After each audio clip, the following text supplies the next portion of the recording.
We review everything that occurred Monday between Bubba Wallace, NASCAR, and Donald Trump. Fernando Alonso and Renault are back together. Can they win again in Formula One? Jimmie Johnson will be at Kentucky, but we're going to discuss who will be in the 48 next season, the latest on the NASCAR Cup season, and the status of Watkins Glen International. That and more racing news right here on Grid Tonight.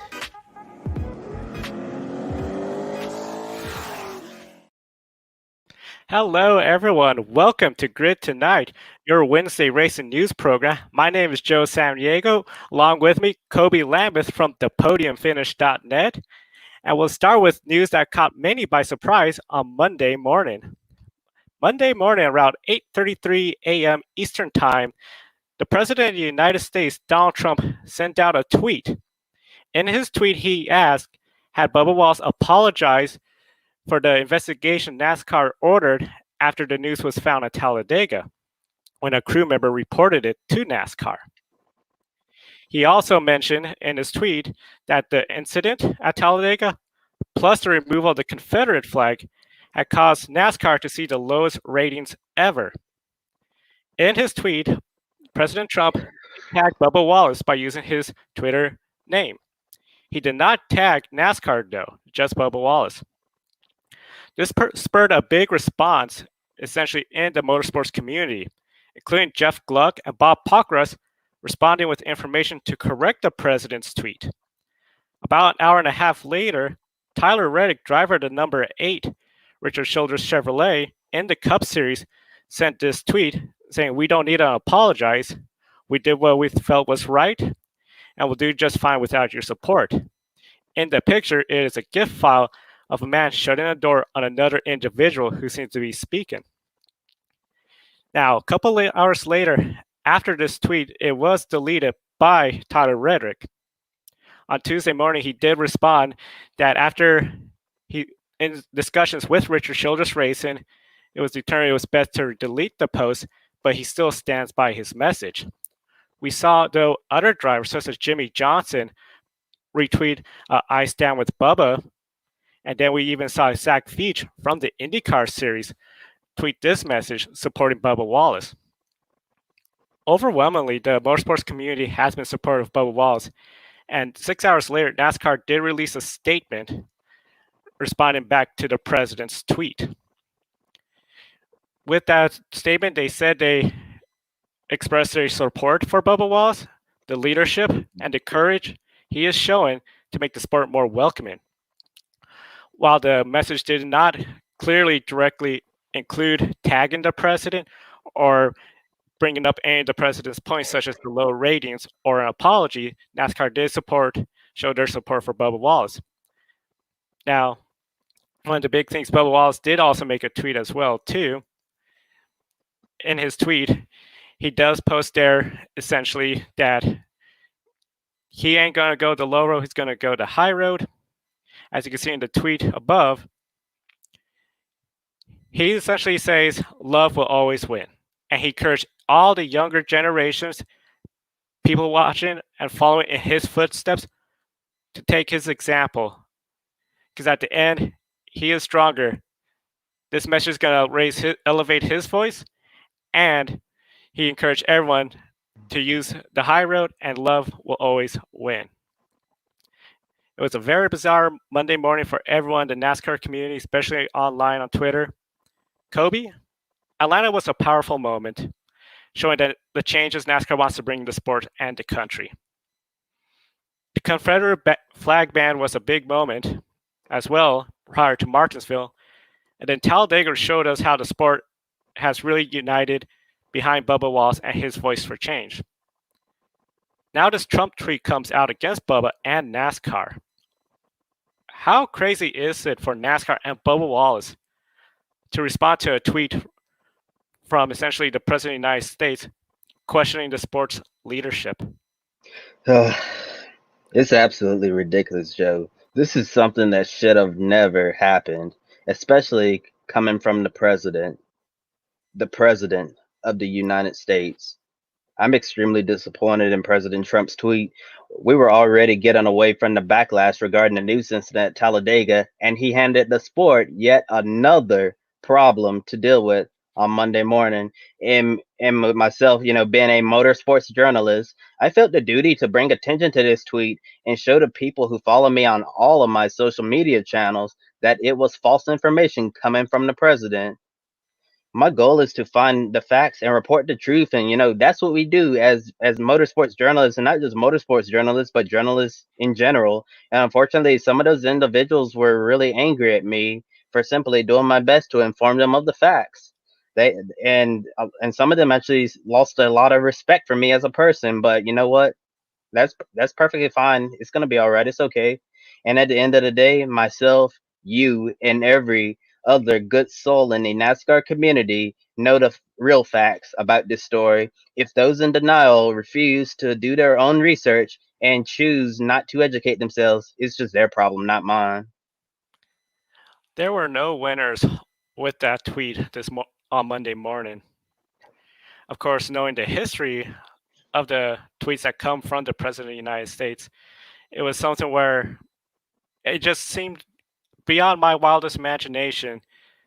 Jeff Gluck, longtime reporter for NASCAR, trying to directly reply back to the President of the United States, clarifying a race weekend at Talladega Motor Speedway.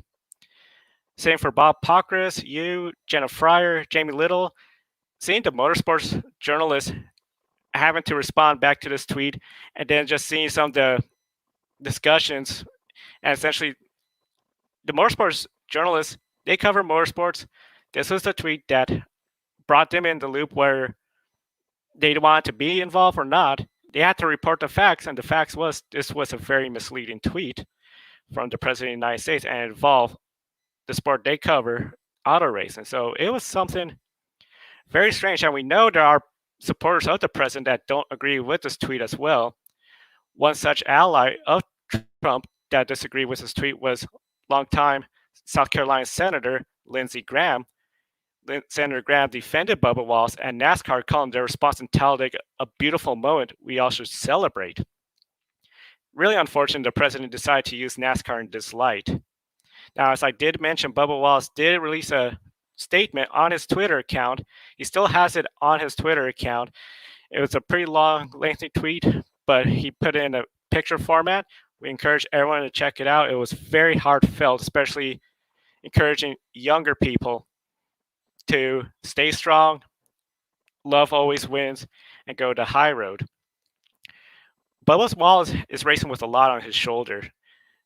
Do you think, especially with everything that happened on Monday, this is confirmation that he is a strong leader in NASCAR and essentially almost the face of NASCAR now? I think it's safe to say that Bubba Wallace handled this situation a lot better than the most of us would have. He could have blasted President Trump and created more problems for himself and NASCAR, but he decided to take the high road and promoted love over hate. Throughout this entire time of progressive change in NASCAR, but Bubba Wallace has displayed tremendous leadership skills. He is one brave soul who is making himself very vulnerable to all the haters out there, but continues pushing forward as he stands up for what he believes is right. Yes, he could have easily made a statement, especially on Twitter, where it could have engaged in a long Twitter battle. I know we've seen quite a bit of Twitter battles, especially in the NASCAR community. Back in Las Vegas, the Twitter wars, a lot of people called that incident. He responded with a message that serves as a reminder that we have to stand strong during these challenges, especially when it's the President of the United States. I really see Bubba as a strong leader, and his response for me was confirmation of his leadership and courage.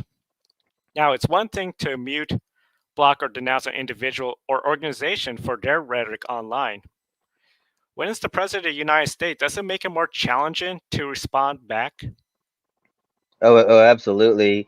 I don't think anyone, ever wants to get in a conflict with the president of the United States, no matter who is sitting in the Oval Office at the time. It's definitely challenging, trying to figure out a way to respond back to such a large figure without putting yourself and your peers in a tough spot. And speaking of tough spots, we saw where Tyler Reddick responded to President Trump's tweet on Monday saying we don't need an apology.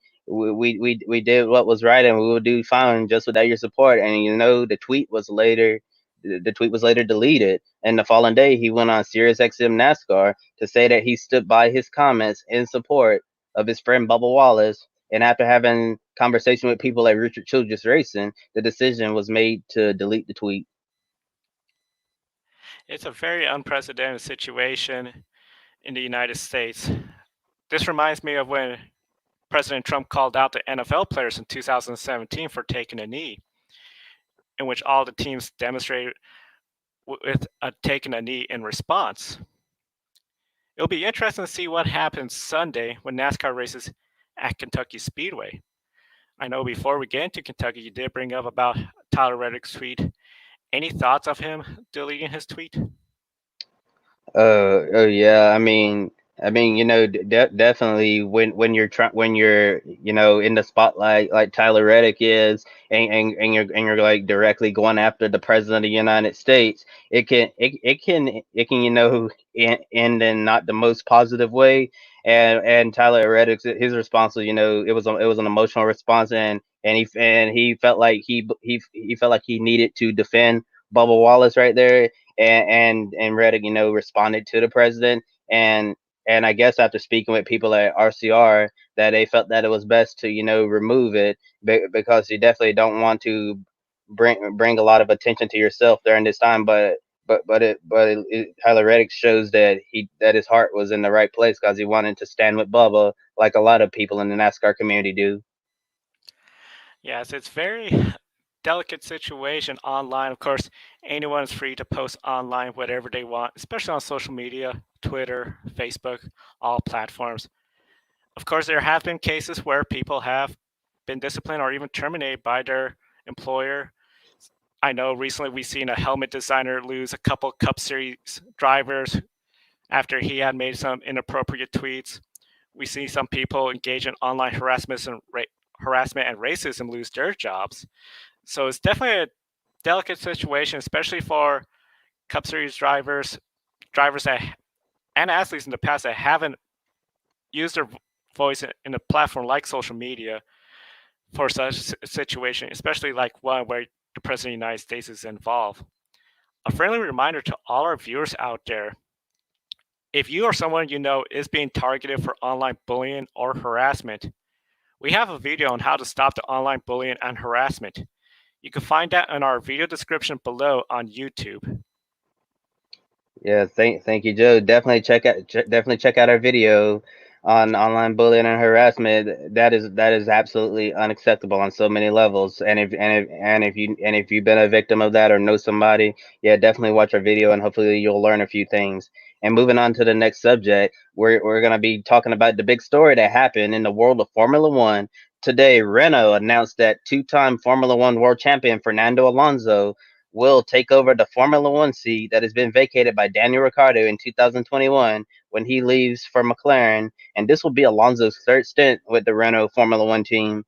I guess you can say that they're definitely getting the band back together. Yeah, Fernando Alonso, been out of Formula One since the 2019 season when he left McLaren to go try out other forms of racing. And Renault last year, they were fifth in the constructor standings, and so far this year they had one retirement from the race and an eighth place finish, in the points. So having Alonso's experience would bring in valuable feedback to get Renault back towards the front again. And as Renault has said that they are committed to Formula One for the foreseeable future. And Renault's last win in F1 as a team was in 2013 with Kimi Raikkonen, the same year Fernando Alonso last won a race. And in 2021, Joe, do you think Renault can realistically contend for a win? It's going to be really interesting to see if they could contend for a win. One of the big challenges, of course, Renault, they look like there might be fifth place. They're going to have a tight battle. And of course, next year, very similar cars, so not a whole lot of development. Also, it's going to be really interesting for Fernando Alonso, too. His last win was 2013. In Formula One, the record for time between two wins, little over 6.5 years for Ricardo Patrese. If Fernando Alonso is to even go out and win in 2021, he's going to beat that record. So there's a lot of, I think, pressure on Fernando Alonso, but it makes me wonder too, If this is something where Fernando Alonso is going more in there to help the team and try to be more enjoyable and hope for at least good finishes, or is he still thinking, I want to go and compete for a world championship? It's going to be really interesting to see what happens. Yeah, it's definitely gonna be interesting. Like I'm not too sold right now if Renault is going to be competing for wins in 2021. But definitely I think that they'll be up there trying to fight, best of the midfield.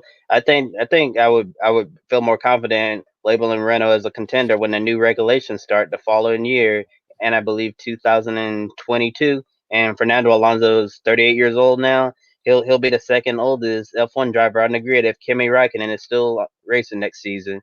How much more time do you think Fernando Alonso has left in Formula One? Speaking realistically, Realistically, I think this is going to be something like a 3 year plan. 2021, 2022, that is the big year where we have the new cars, and then 2023 is the second year of the new car, the new regulations. If they have a really good 2022, 2023 could really be a great season. But at that point, looking at Fernando Alonso's age, he'll be really up there. If Kimi Raikkonen is not on the track, he'll be the oldest driver, so it's going to be really challenging. Michael Schumacher came back at age 41, so I think he doesn't have a whole lot of time. So I'm thinking it's going to be something like 3 years with Renault. do you think choosing the older Fernando Alonso is harmful to drivers in Renault's junior driver program? I would say it's definitely, if you're in the Renault Junior Driver Academy, especially Joe out there who's in Formula 2, it has to be a little bit of a disheartening moment to hear, okay, we got Fernando Alonso. Fernando Alonso is not going to be just a 1 year deal. 2, 3 years you're looking at. The one thing it does sort of makes me think too, the Junior Academy has a good number of drivers they're developing coming up. It could almost inadvertently put pressure on Esteban Ocon to make sure he performs and then keeps up pace with Fernando Alonso. If Fernando Alonso comes in 2021, 2022, and Ocon is further behind, his seat could be in jeopardy, which is something we saw what happened at Force India, now Racing Point. Yeah, you bring up a good point about Fernando Alonso's teammate Esteban Ocon, who made his return last weekend for the first time in a while in Formula One. And Ocon, this could be a good or a bad situation for him. It could be good because if he's able to match Fernando Alonso or exceed him, he could. If Renault is not if Renault does not become like a top tier team like they used to be, Ocon could definitely put himself in the conversation for a top tier Formula One ride because if you're beating Fernando Alonso, as his teammate, that's gonna make you look good. Or if Alonso comes in and just blows Ocon out of the water, that could definitely be detrimental towards his Formula One career. And the 2021, the new regulations have been pushed back to 2022, a year later, due to what's been happening in the world with the global pandemic. Can that be a big opportunity for Renault and Alonso to capitalize and contend for a championship potentially? Definitely. 2022, I think, is going to be essentially the year they look at as, was this risk worth it? Because that's sort of almost a new playing ground, essentially. We saw once Formula One started with the hybrid era, we saw Sauber. That was the first signs of Red Bull coming up. And then, of course, Braun GP with a double diffuser upset the world and took the drivers' championship and I believe the constructors' championship. I can't exactly remember, but so it could definitely be something just like that in 2022 with Renault and Fernando Alonso. And Formula One returns back to Austria for the second race of the season on Sunday. Be sure to tune in to Grid Live on Saturday at noon Eastern Time and 9 a.m. Pacific.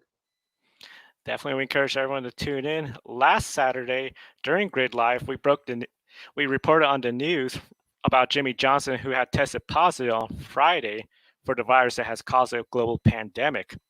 Now, Jimmie Johnson today received the good news. He tested negative, and NASCAR cleared him to come back and race at Kentucky Motor Speedway. Now, NASCAR did state that for him to be clear, he had to be cleared by his physician and two negative tests at least 24 hours apart. So we're going to be really excited and happy to see Jimmie back in the track. We hope his wife is doing well too. She had also tested positive. Monday afternoon, Bob Pockris said essentially the potentially five finalists for the driver's seats, for the driver's seat of the 48 were Eric Jones, Tyler Reddick, John Hunter Nemechek, Bubba Wallace, and Chase Briscoe in the Xfinity Series. This further confirms essentially the news that Jimmie Johnson will not contend full time next year and possibly look at couples of starts here and there. Now, Kobe, out of the five drivers that Bob had mentioned, who was the biggest surprise on that list for you?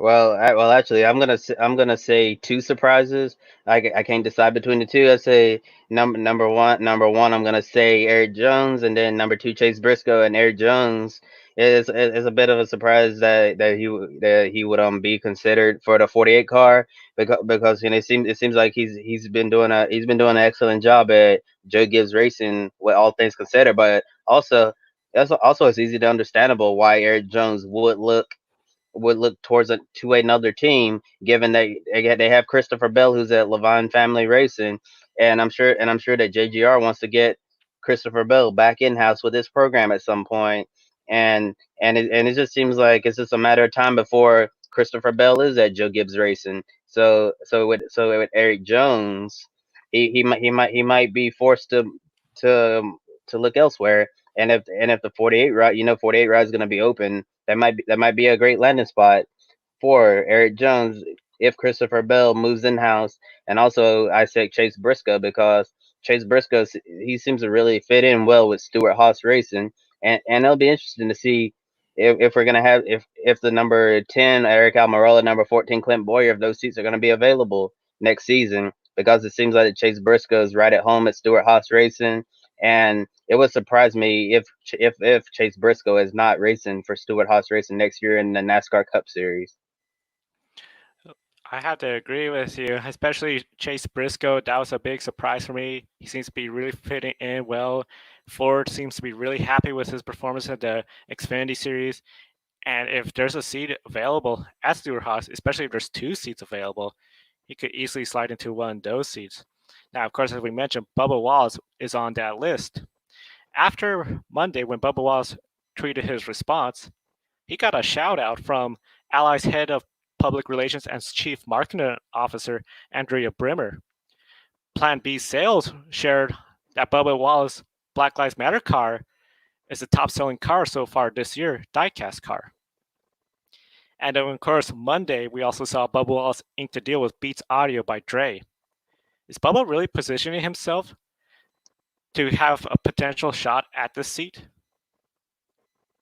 I think it honestly depends on how the dominoes fall in this situation, because we've seen Adam Stern has reported that from Andrew Merston, the owner of Richard Petty Motorsports, saying that they've been receiving some calls about sponsorship opportunities for Bubba Wallace, and if Richard Petty Motorsports can land those sponsors, they can deeply invest in their program and get faster. As we've seen this year, their cars are way faster than they have been in recent years, and if they can get those corporate dollars into that program, the 43 car.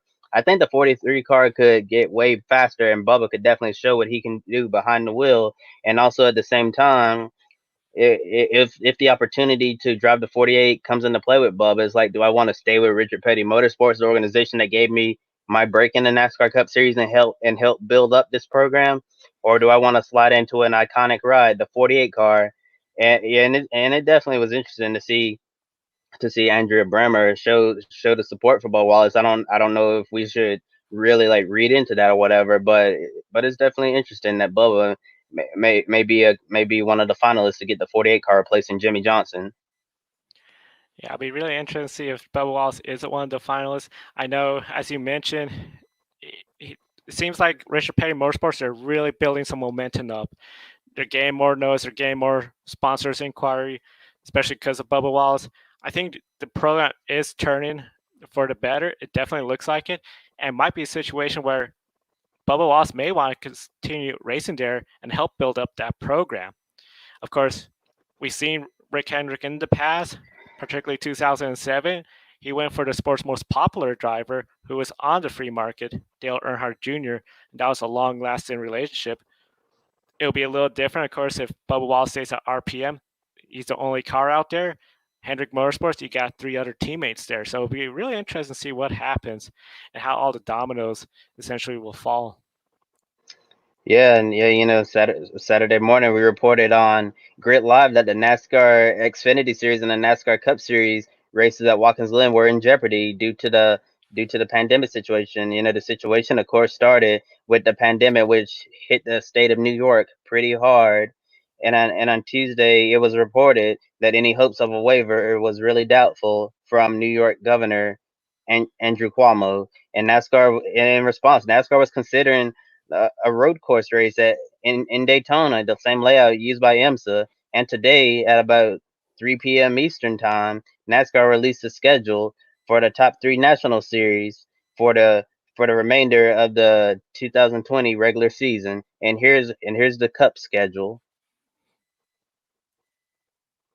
Yeah, and on August 8th and 9th, have a double header at Michigan, and then August 16th, the Daytona Road Course, August 22nd, 23rd, got a Dover double header. Excuse me, got tongue tied there, and then August 29th is gonna be race on the Daytona Oval to end the regular season. Yeah, and earlier this year, NASCAR had announced that the 2021 Busch Clash will be racing on the road course layout instead of the traditional super speedway. So, did the news about Watkins Glen force NASCAR to move a race with playoff implications to a new course that hasn't been run before with stock cars surprise you? It definitely did surprise me in a way where in the past we've seen NASCAR, especially in Watkins Glen, if there was rain, they wouldn't want to run the race in the rain because of the point situation, the playoff implications. A lot of people, we first heard the rumors on Sunday when we reported about it might be the Daytona Road Course. There was still a lot of speculation. Well, would they really want to? A totally brand new, different track when we're so close to the end of the regular season. But today's move definitely surprised me, and I think in a way NASCAR was forced to do this situation. The only other really option, if they really wanted to continue with a true road course, would have been the Charlotte Roval, but of course the Charlotte Roval is SMI, where Watkins Glen is part of the same group with Daytona Motor Speedway. Yeah, the current number of positive virus cases right now is spreading in Florida. Florida has really become one of the major hot spots right now in the United States. So I understand that we're not going to be racing in Daytona until next month. So if the situation does not improve in Florida, do you think NASCAR should have another backup plan just in case, like Michelin Raceway, Road Atlanta, is not that far from the Charlotte area. So do you think that maybe Road Atlanta or maybe VIR could be a backup plan? They'll definitely be, I think, looking at backup plans. I can't imagine NASCAR just going solely with Daytona and thinking we don't have a backup plan just in case. Now, Florida is one of the states where their definition of essential employees was pretty broad. That's why we saw some professional wrestling organizations and other organizations continue operating in Florida. And I think NASCAR, especially with everything that's going on, they have shown they've done a good job in trying to control case numbers within NASCAR, social distancing policies they put in place. So I think NASCAR can make a good case of we could continue this event successfully and safely, probably without the fans. But I do think NASCAR has to have some sort of backup plans just in case. So Yeah, yeah, we saw how crazy the first Charlotte Roval race was a few years ago. With Martin Truex Jr. and Jimmie Johnson getting into one another, and Ryan Blaney coming through to steal a win through the final chicane. And should we expect the same thing when ARCA, the Truck Series, Xfinity, and Cup take on the Daytona Road Course next month? Should we expect another crazy race? absolutely, it's going to be a really crazy race. Let's take a look at the track layout that is used in the 24 hours of Daytona. The road course is 3.56 miles. Compare that to Watkins Glen, which is at 3.37, and Sonoma, which is only at 1.99. In total, it has 12 corners, the course, and presents a lot of challenges and passing opportunities. Now, currently in the Cup Series, Only one driver since 2015 has competed in the 24 Hours of Le Mans, and that was Kyle Busch this year. AJ Allmendinger in the Xfinity Series has run the 24 Hours of Daytona multiple times, and he's clearly one of the favorites in the Xfinity Series for that race.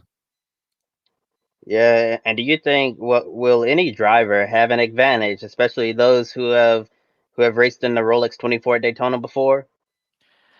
Oh yes, definitely. I definitely see, as I had mentioned about Kyle Busch, he is going to have a lot of experience, especially he did it this year.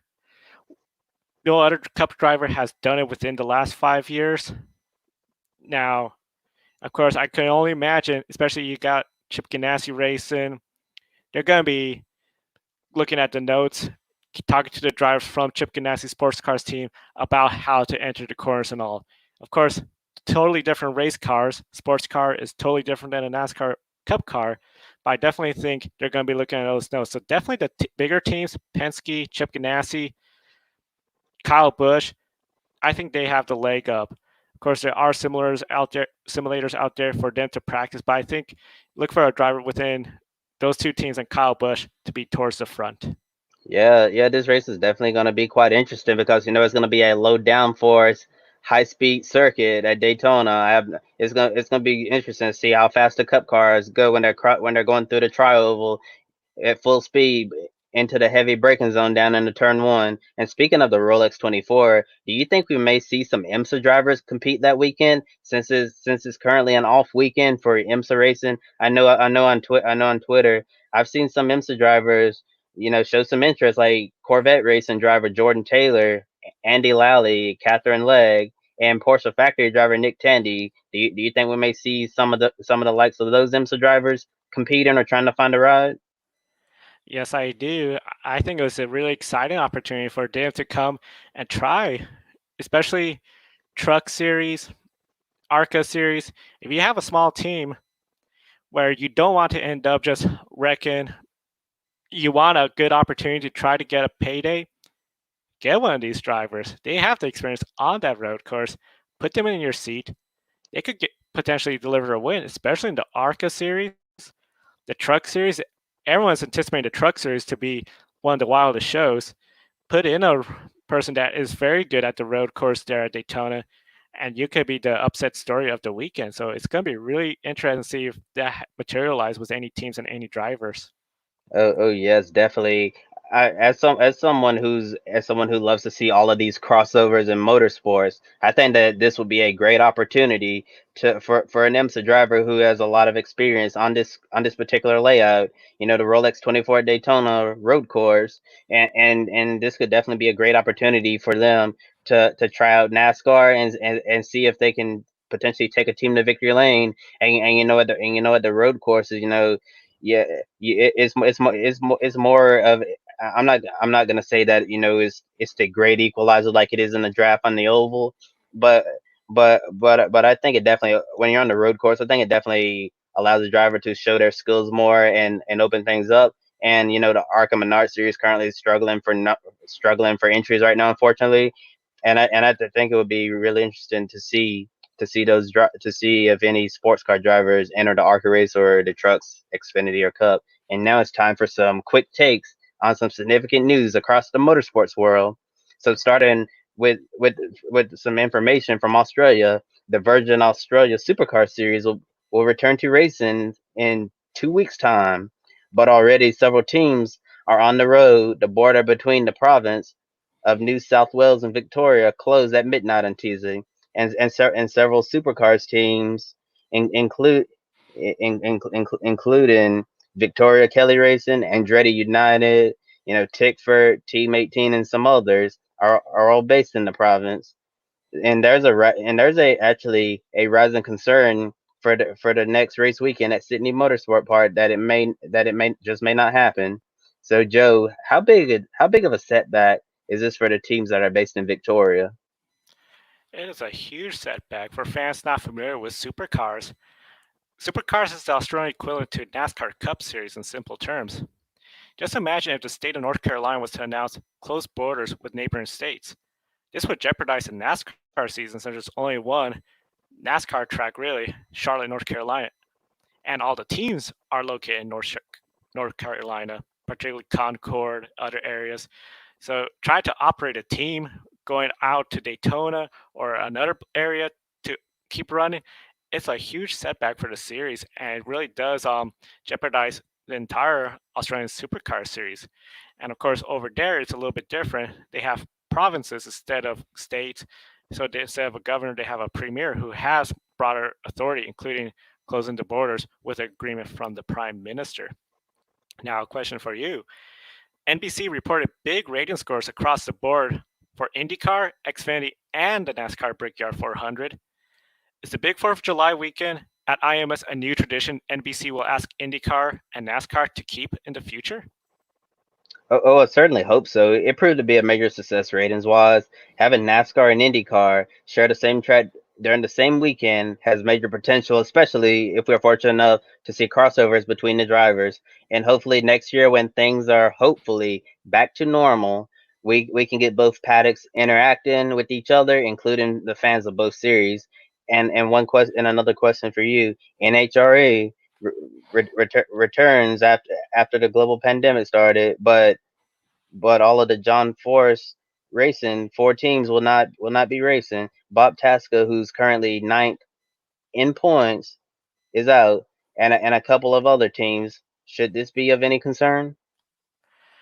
Yes, especially with Bob Tasca, we're definitely wishing him a speedy recovery. I know he said originally he felt well, then started to feel sick 10 days after he had tested positive. John Force, he's 71 years old. He is considered in the high risk group. Best to play it safe and not risk it. NHRA, they have been posting notices online for ticket holders about the importance of social distancing, wearing a mask, and that there's still the potential risk of getting sick with that virus. The NHRA will be racing this weekend at Lucas Oil Raceway at Indianapolis. Well, ladies and gentlemen, unfortunately, we are out of time for tonight, but we want to thank you for watching tonight. Be sure to visit gridranking.com, visit our Facebook page. We're almost at 100 likes, so please tell your friends all about us and to like our Facebook page and subscribe to our YouTube channel. And as well, you can follow us on Twitter at gridranking. For Joe Samniego, I'm Kobe Lambert. We'll see you Saturday at noon Eastern time for the Grid Live pre-race show.